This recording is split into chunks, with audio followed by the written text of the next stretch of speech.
بسم الله الرحمن الرحيم ألم تر كيف فعل ربك بأصحاب الفيل ألم يجعل كيدهم في تضليل وأرسل عليهم طيرا أبابيل ترميهم بحجارة من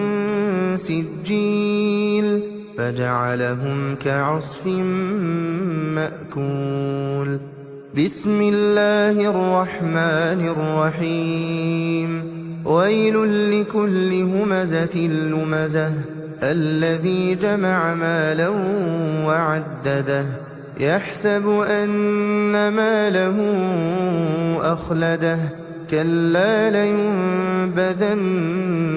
في الحطمة وما أدراك ما الحطمة نار الله الموقدة التي تطلع على الأفئدة إنها عليهم